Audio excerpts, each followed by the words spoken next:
2007 Dakar, the toughest rally in the world. Live the adventure, only on... En Suid-Afrika se Janelle de Villiers weet nie wat tou opgooi beteken nie. Na gister se teespoed toe sy enjin aan die brand geslaan het en hy amper 9 uur verloor het, het hy vandag se 10de skof van die Dakar tydren in Nema oor 366 km in die 14de plek voltooi.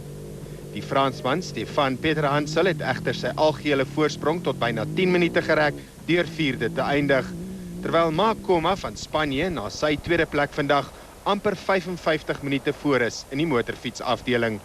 Anton Snyman, SAI hangde 206 vir 'n oorwinning van die voorlaaste aflewering afbehaal. En Suid-Afrika se Janelle de Villiers weet nie wat tou opgooi beteken nie. Na gister se teespoed toe sy enjin aan die brand geslaan het en hy amper 9 uur verloor het, het hy vandag se 10de skof van die Dakar tydren in Nema oor 366 km in die 14de plek voltooi. Die Fransman Stefan Hansel het egter sy algehele voorsprong tot byna 10 minute gerek deur 4de te eindig, terwyl Mark Koma van Spanje na sy tweede plek vandag amper 55 minute voor is in die motorfietsafdeling. Anton Snyman, SAIK nuus. The 2007 Dakar, the toughest rally in the world. Live the adventure, only on Supersport. Proudly brought to you by Total Quartz Lubricants.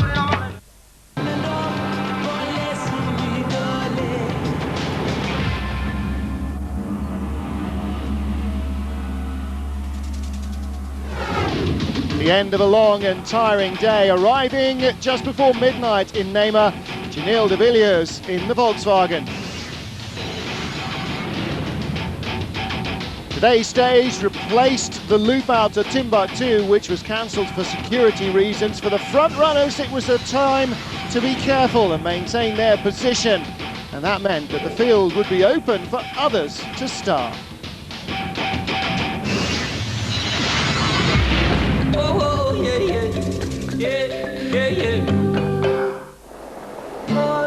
Heading past the fabled Elephant's Rock, nomads in their tents and the desert caravans, still reminding us that we're on the fringes of the Sahara. But there's more vegetation, there's more grass, and we now know that we are heading towards the savannas and towards Senegal. At least we hope we are. This is Frans Verhoeven. When we left him yesterday, he was stuck in the stage. He said, I'm waiting here, I've stripped the bike, I've taken off the wires, the cables, waiting for the truck. They've got a spare engine for me. It's our T4 race truck. When they get here, we'll start to fix it. Verhoeven made it back into the race despite spending 12 hours and 20 minutes on the stage. It wasn't a great day for Volkswagen. Carlos Sainz stopped with a problem with his timing belt. It's a problem that the TDI engine has never previously suffered. So they had to wait for a fast truck to tow them back to the bivouac. And for Sainz, as well as the mechanics, it was going to be a long day and a long night. Well, Sainz's charge had been stopped by a mechanical malady. Janelle de Villiers had also suffered trouble on the stage.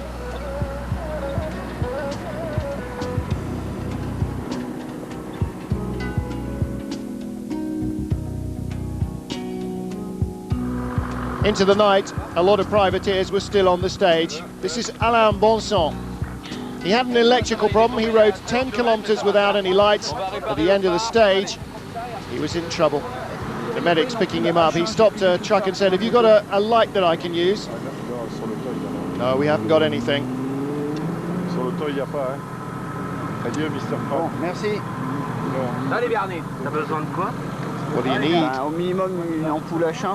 need a light, all my xenon lights broke. I've been trying to ride without lights, but with all these rocks in the dark. And there's no moon this week either. So Bonson really up against it, the heart of the desert.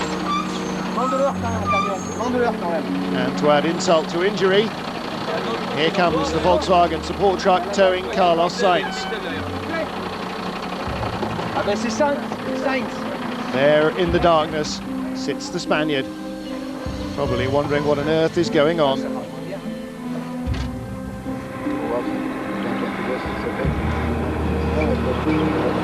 Bonson, though, help is at hand after a long struggle. So typical of privateers on the Dakar, particularly the motorcycle riders. Let there be light, and lo, there was light.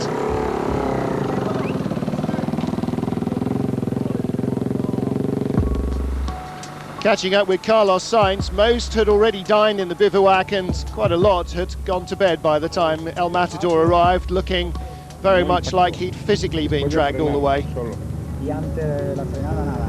There was no impact, it happened just after a braking, nothing. I was just braking and the car stopped dead. I have no other explanation for you. It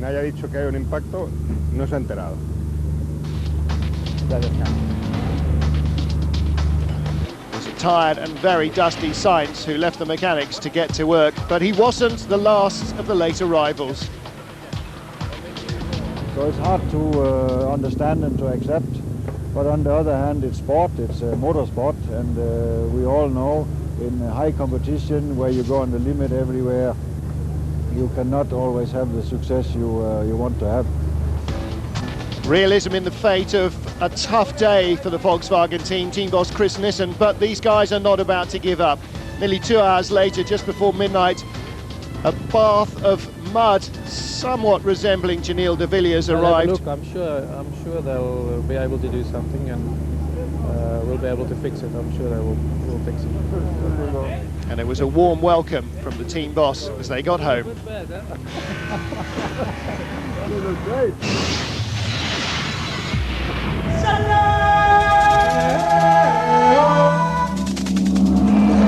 400 kilometres on today's menu, including 366 against the clock. Competitors have their last encounter with the sand dunes before moving on to the savanna terrain of more Western Africa. It's a fast stage, which might help nobody close the gaps.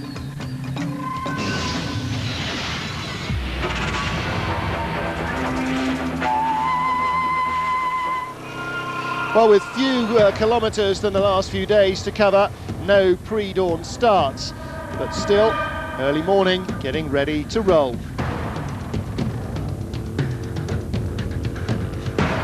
Well, the man who surprised everybody on stage 9 was our first-time winner. Jānis Vinters, the Latvian, put his success down to the fact that he wasn't quite so sure he was ahead and so kept attacking, and also he thought perhaps the suspension was just slightly better tuned for how the stage turned out.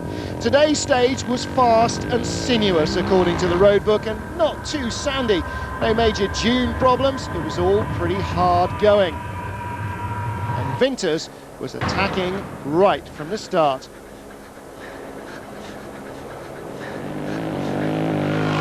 Trailing him, Cyril Desprez couldn't get near him in the dust, and at the first passage control for refuelling, the Latvian was ahead.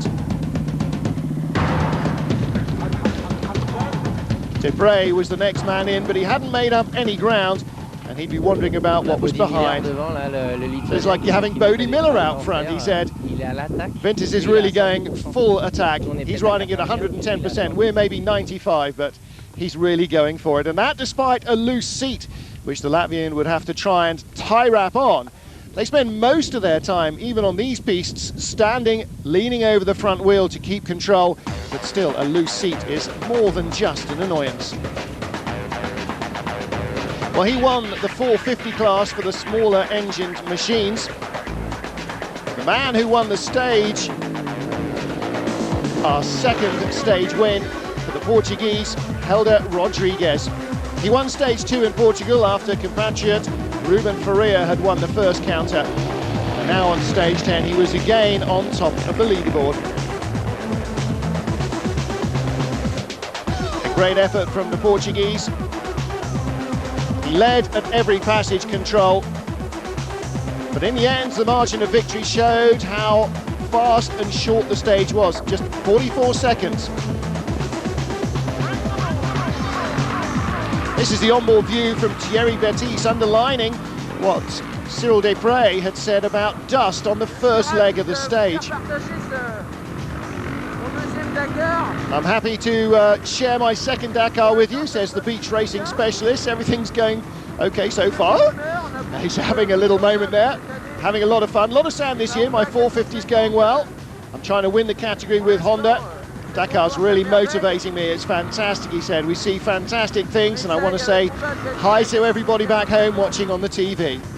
Donc c'est vraiment motivant, le Dakar. C'est vraiment fabuleux, on voit des choses incroyables.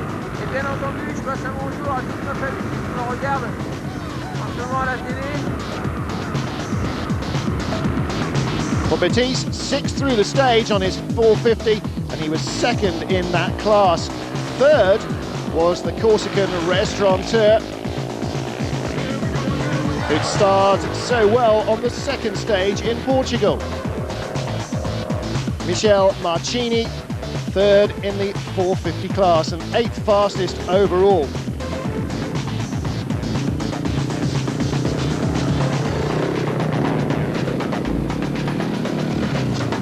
Well, despite the rather more forgiving nature of the stage than the last couple of days, there's always the odd tumble.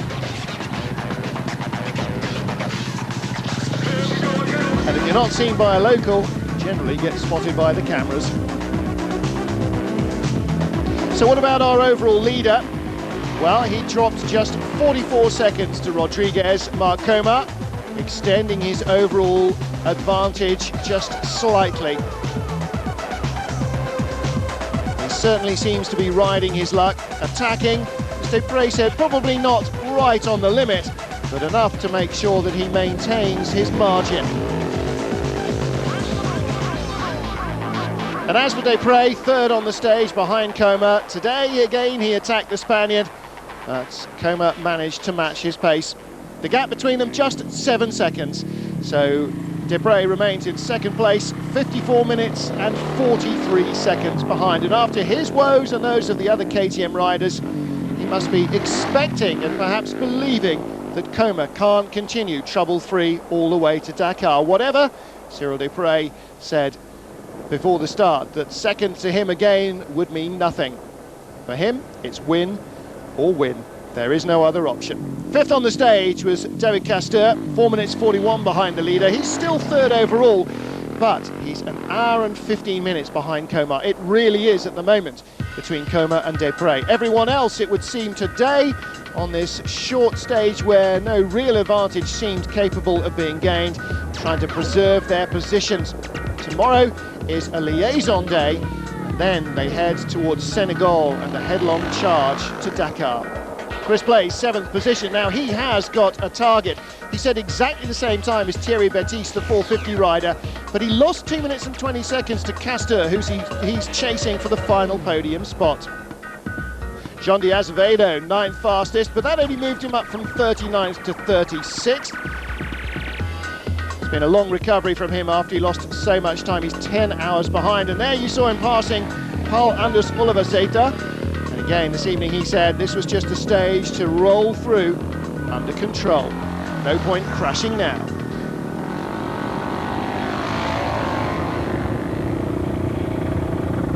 And it will come as blessed relief to a lot of the privateers. The stage was not so tough. Ludwig Puy says, I'm coming through a village now, I'm not allowed to speed. Limit's 50 k's, I don't want to get a fine. Nor she should. The girl who crashed out of last year's event with a broken pelvis in her normal life is a police officer. So if anyone's going to obey the speed limits, it's going to be Puy.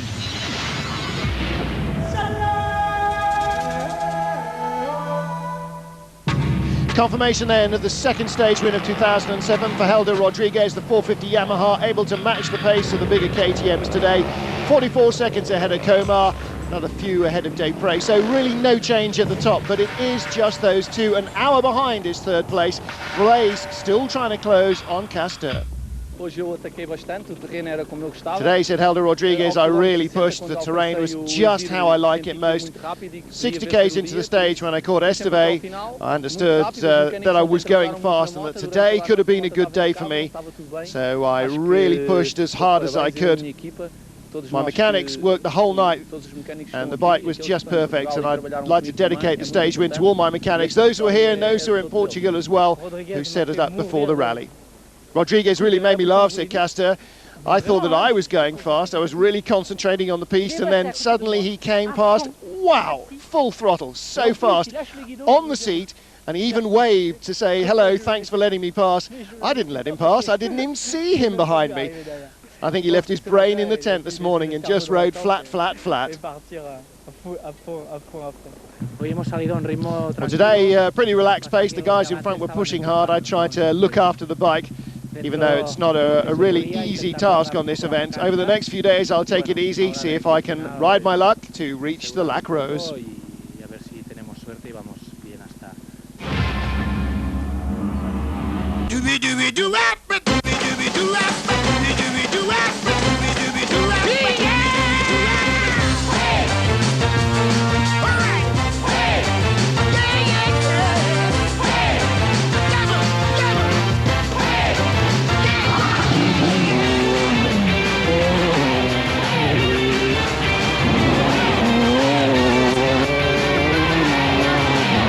Mitsubishi Motors.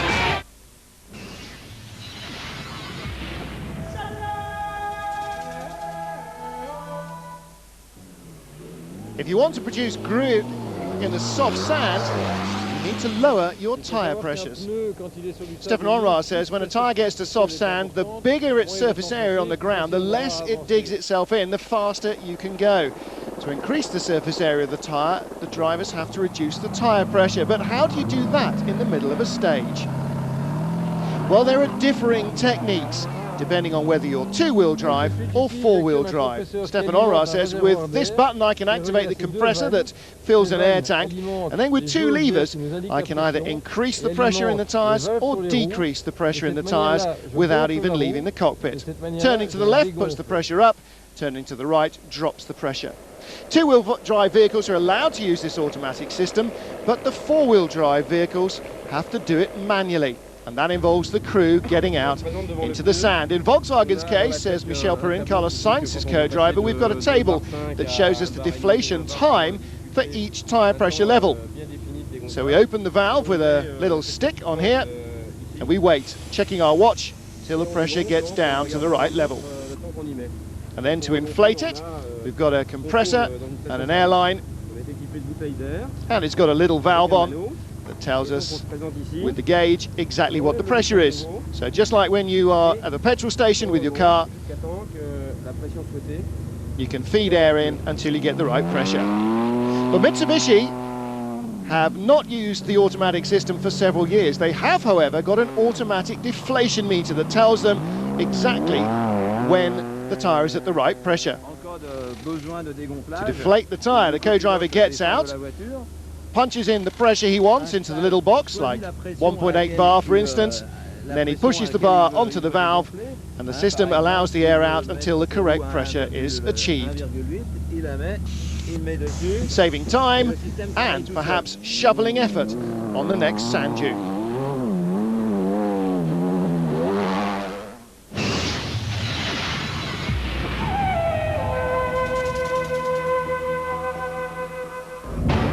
Today's short loop around Neymar was a day where most of the major team members would be playing safe, and that opened the playing field for someone else.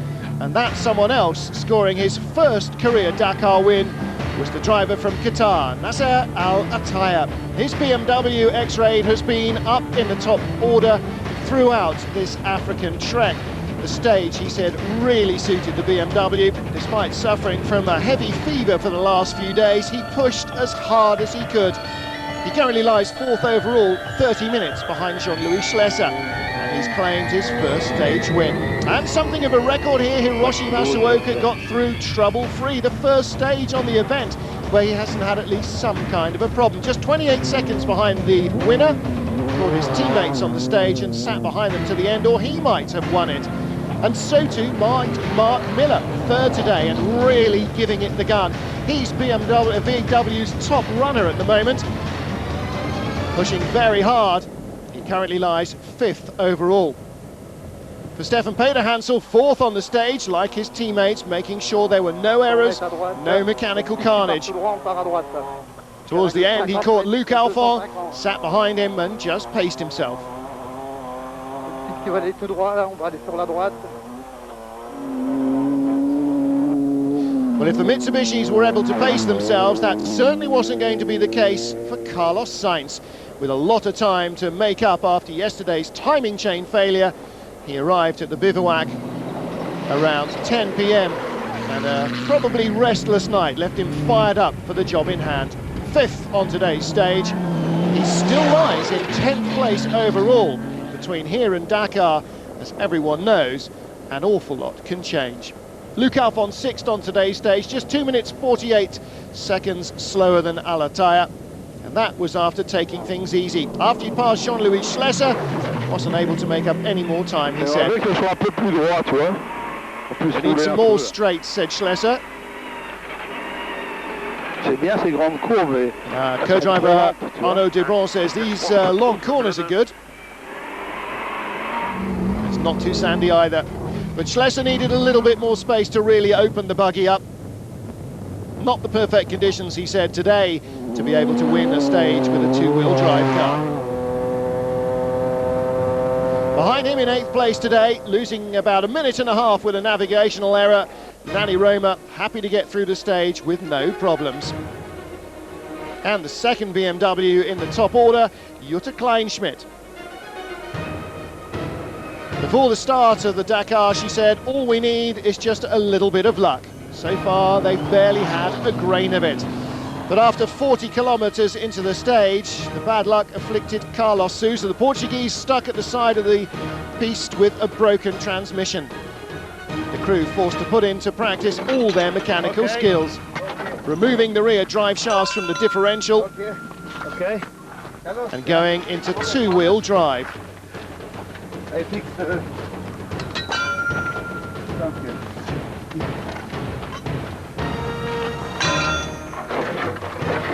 only with two-wheel drives in the front. We broke it's broke in the kilometer 4 or 5. It's not a good day, and now we go two-wheel drives.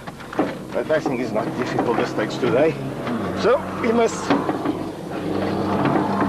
stay happy because tonight I want to dinner in the bivouac. Well, he's very lucky indeed there were no dunes today. Front-wheel drive through the dunes, nobody's idea of fun. Robbie Gordon was having a great stage, tied with Alataya at the first passage control. He was on the hunt for another stage win. But then tragedy, he ran out of fuel 40 k's from the end, had to borrow it from 2 motorcycles to get to the finish, and then from 4 more even to make the bivouac. But outside of our top 10, what was going on? Well, Stefan Onraad, who showed us how they inflate and deflate the dunes, probably won't need to use that system again, but it was another good day for the Belgian with his Olympic swimming co-driver. She's really getting into the swing of things now. She'll need to. Lots of navigation in store. For Pascal Thomas, 11th overall yesterday. Today ended at the side of the track, waiting for a tow.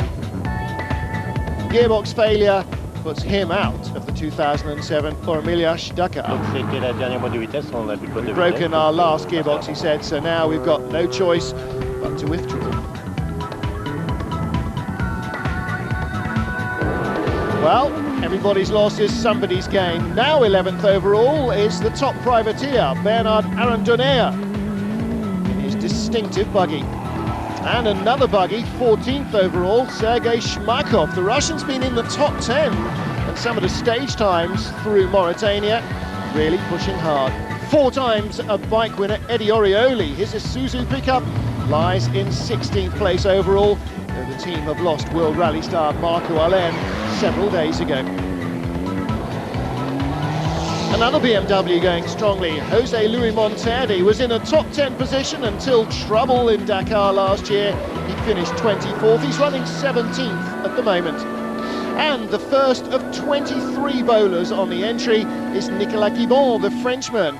He's the top one of 14 of the British-built cars still remaining. And our T2 leader in his Toyota is Yun Mitsuhashi. And as the desert starts to give way to the savannah, by the time we take up racing action once more, we will be heading into the trees and the grass and the pistes on the road to Dakar.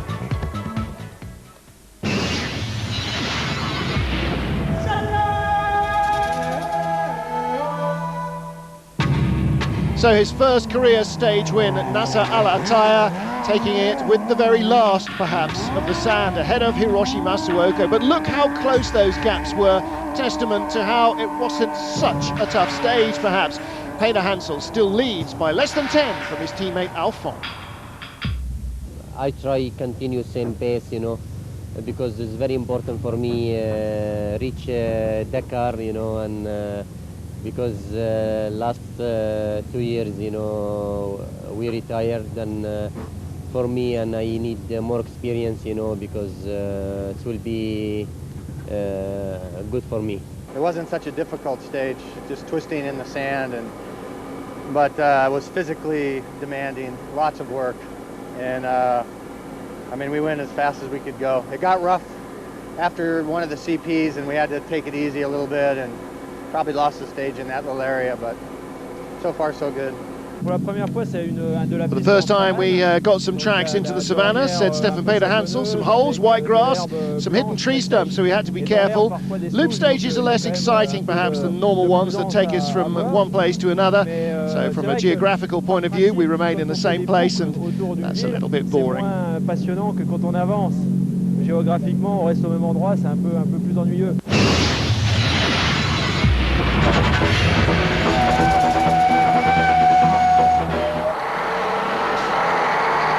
Well, as with the top teams in the cars and the motorcycle categories, so too the plan for Hans Stacey was to take things a little easier today. He's the leader in the truck category on the overall standings, and he took a bit of a day off. Instead of being the front runner, he came in 7th, 26.5 minutes behind the winner. But with a near 3-hour lead, it really doesn't seem as if he needs to take many chances. So a first-time winner again, Arjen Brewer, the Dutchman in the Ginaf truck, triumphed for the first time in a Dakar. Well, that's not surprising because he's never raced a Dakar before. Indeed, he's never raced a truck before. 7 minutes 33 behind him, second place for Andre de Azevedo. The Brazilian made up time, climbed up to 4th place overall. So what about the Kamaz? Iltsagar Mardeyev completes today's top 3 on the stage, 9.21 behind the winner.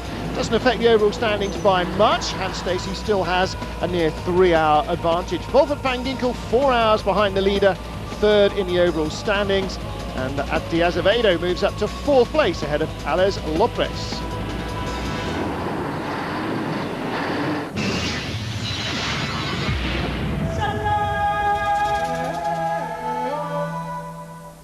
Tomorrow's brief road section allows the remaining competitors a brief moment to draw breath before the battle continues over the remaining 4 stages and more than 1,600 kilometres that stand between them and the finish line in Dakar.